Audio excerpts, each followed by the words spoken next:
বদরের যুদ্ধ হয়েছিল কত হিজরিতে? কে বলতে পারবেন বলুন? প্রাইজ আছে তার।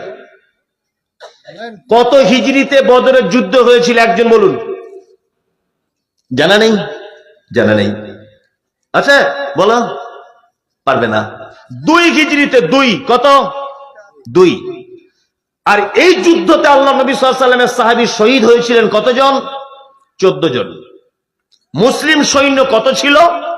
313 জন। আর বিপক্ষের মানুষ কত ছিল?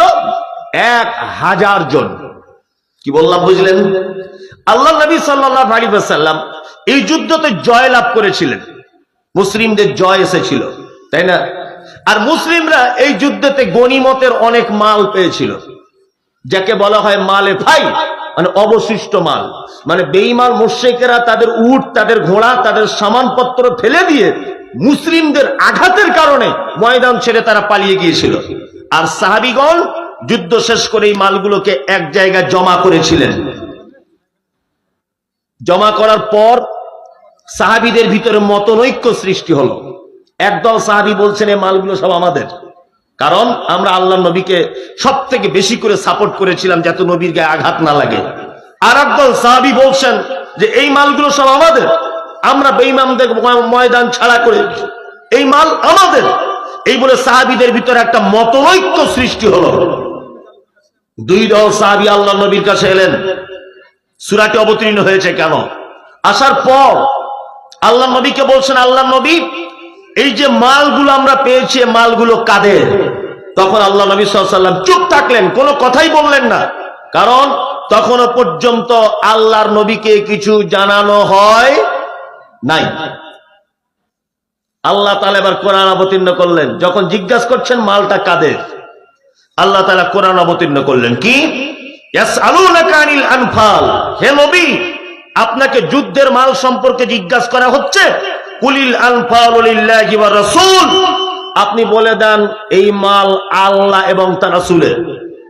ফাত্তাকুল্লাহ, তোমরা আল্লাহকে ভয় করো।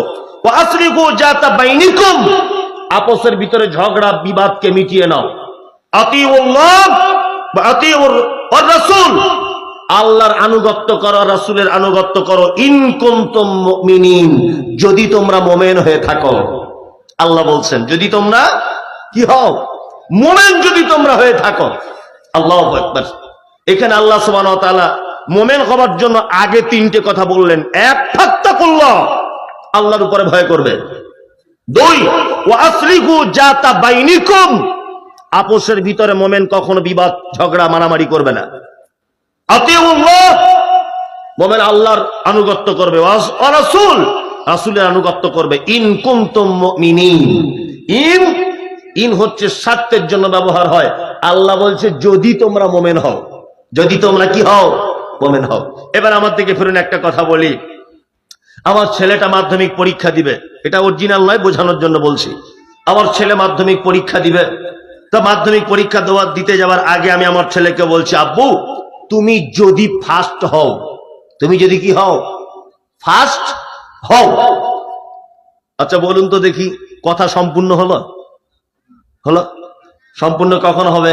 তুমি যদি ফার্স্ট হও তোমার একটা ভালো মোবাইল কিনে দিব, তুমি যদি ফার্স্ট হও তোমাকে একটা গাড়ি কিনে দিব, তুমি যদি ফার্স্ট হও তোমাকে একটা ঘড়ি কিনে দিব, তাহলে কথা সম্পূর্ণ হলো, তাই না? আল্লাহ বলছে ইন কুনতুম মুমিনিন, যদি তোমরা কেউ মুমিন হও। সুবহানাল্লাহ। তার মানে মুমিন হলে প্রাইজ আছে না নেই? আছে, আছে। তাহলে আমাদের মুমিন হওয়া লাগবে, লাগবে কি লাগবে না? আল্লাহ সুবহানাহু ওয়া তাআলা মুমিনদের গুণ বর্ণনা করলেন কি? ইন্নামাল মুমিনুনা আল্লাযীনা ইযা যুকিরাল্লাহু ওয়াজিলাত কুলুবুহুম ওয়া ইযা তুলিয়াত আলাইহিম আয়াতুহু যাদাতুহুম ঈমানা ওয়া আলা রাব্বিহিম ইয়াতাওয়াক্কালুন। আল্লাযীনা ইউকিমুনাস সালাতা ওয়া মিম্মা রাযাকনাহুম ইউনফিকুন উলাইকাল মুমিনুনা হাক্কান লাহুম দারাজাতুন ইনদা রাব্বিহিম ওয়া মাগফিরাতুন ওয়া রিজকুন কারীম। আল্লাহ মুমিনদের গুণ বর্ণনা করলেন। মাইকওয়ালা কে আছে? মাইকলা কোথায়? বাইরে। মাইকলা ভাই, আপনি একটু এদিকে আসুন। এই বক্সটা মাঝে সাথে ডিস্টার্ব করছে, আপনি এদিকে আসুন। আল্লাহ মুমিনদের গুণ বর্ণনা করলেন। এক, আল্লাহ বলছেন ইন্নামাল মুমিনুনা আল্লাযীনা ইযা যুকিরাল্লাহু ওয়াজিলাত কুলুবুহুম। আল্লাহ বলছে মুমিন কারা? এই যারা এখানে বসে আছেন, যারা বসে আছেন, মুমিন হলে জান্নাতে যাওয়া যাবে। কোথায়? জান্নাতে। মুমিন হওয়ার ইচ্ছা আছে আপনাদের? ইনশাআল্লাহ, ইনশাআল্লাহ। আল্লাহ তাআলা মুমিনদের গুণ বর্ণনা করলেন।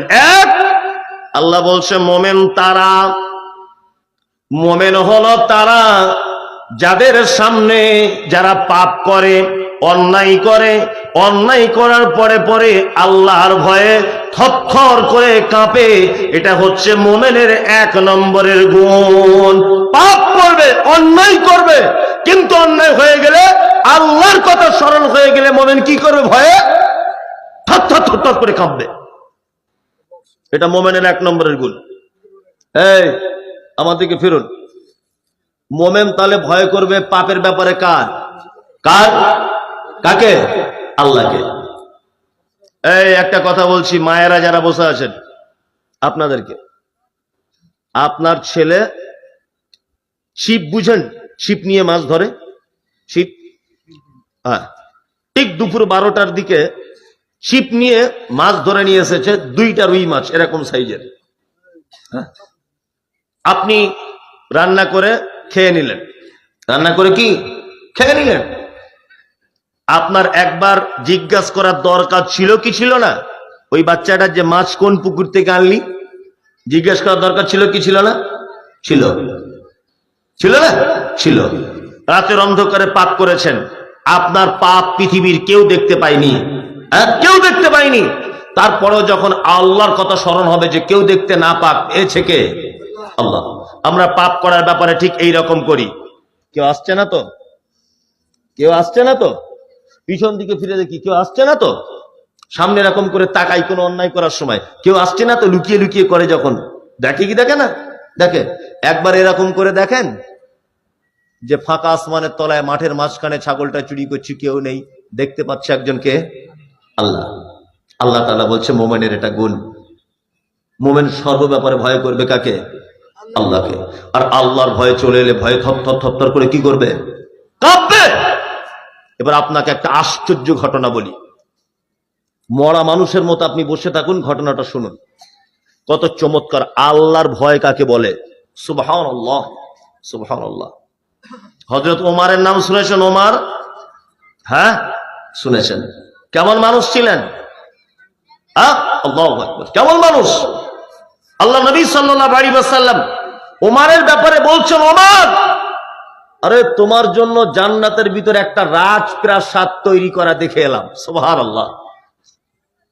আল্লাহ রাসূলের সবথেকে একজন বিচক্ষণ সাহাবী ছিলেন, নাম হলো তার হুযায়ফা। কি নাম? হুযায়ফা। উনার এত জ্ঞান ছিল যে আল্লাহ নবী সাল্লাল্লাহু আলাইহি ওয়াসাল্লাম গুরুত্বপূর্ণ কথা আলোচনা করতেন হুযায়ফা নামক সাহাবীর সঙ্গে। কি বললাম বুঝলেন?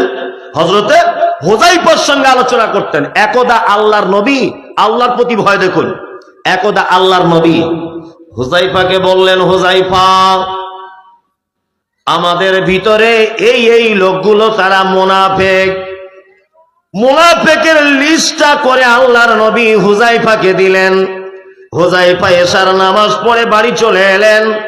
এইটা সাহাবীদের ভিতরে সবরব হয়ে গেল, জানাজানি হয়ে গেল।